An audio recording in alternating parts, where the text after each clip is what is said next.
ಹಿಜಾಬ್ ಹಾಕ್ಕೊಳ್ಳಬಹುದು ಅನ್ನುವಂಥ ಅಧಿಸೂಚನೆಯನ್ನು ಹೊರಡಿಸಿದರು. ಅದರ ಜೊತೆಗೆ ಜನಿವಾರ, ಶಿವದಾರ, ರುದ್ರಾಕ್ಷಿ ಇದನ್ನು ಹಾಕೋಬೋದು ಅಂತನ್ನುವಂಥದ್ದು ಹೇಳಿದ್ದಾರೆ.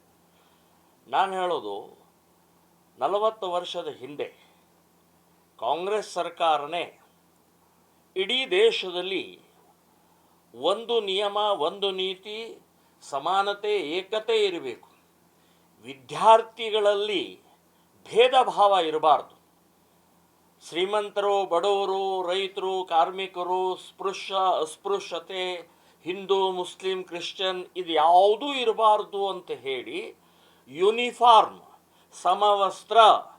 ಸಮವಸ್ತ್ರ ಅಂದರೆ ಸಮಾನತೆ, ಅಲ್ಲಿ ಯಾವುದೇ ರೀತಿಯ ವಿದ್ಯಾರ್ಥಿಗಳಲ್ಲಿ ಭೇದ ಇಲ್ಲದಂಥ ಇರಬಾರ್ದು ಅಂತನ್ನುವಂಥ ದೃಷ್ಟಿಕೋನದಿಂದ ಕಾಂಗ್ರೆಸ್ ಸರ್ಕಾರನೇ ಮಾಡಿತ್ತು.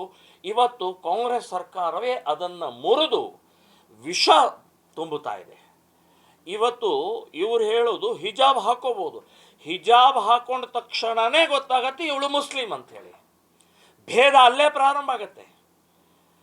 ಸೊ ಜನಿವಾರ ಮತ್ತು ಶಿವದಾರ, ರುದ್ರಾಕ್ಷಿ ಹೊರಗಡೆ ಕಾಣೋದಿಲ್ಲ ಅದು. ಮತ್ತು ನೀವೇನು ಭಾಳ ದೊಡ್ಡ ಉಪಕಾರ ಮಾಡ್ತಾ ಇದ್ದೀರಿ, ಹಾಕೋಬಹುದು ಅಂತನ್ನೋದು ನೀವ್ಯಾರು ಹೇಳೋದ್ರಿ? ಸಾವಿರಾರು ವರ್ಷದಿಂದ ಧಾರ್ಮಿಕ ವಿಧಿವಿಧಾನ ಪ್ರಕಾರ ಶಾಸ್ತ್ರೋಕ್ತವಾಗಿ ನಡ್ಕೊಂಡು ಬಂದಂಥ ಆ ಶಿವದಾರ ಇರ್ಬೋದು, ಜನಿವಾರ ಇರ್ಬೋದು, ರುದ್ರಾಕ್ಷ ಇರ್ಬೋದು, ಏನು ಉಪಕಾರ ಅಲ್ಲ ನಿಮ್ಮದು.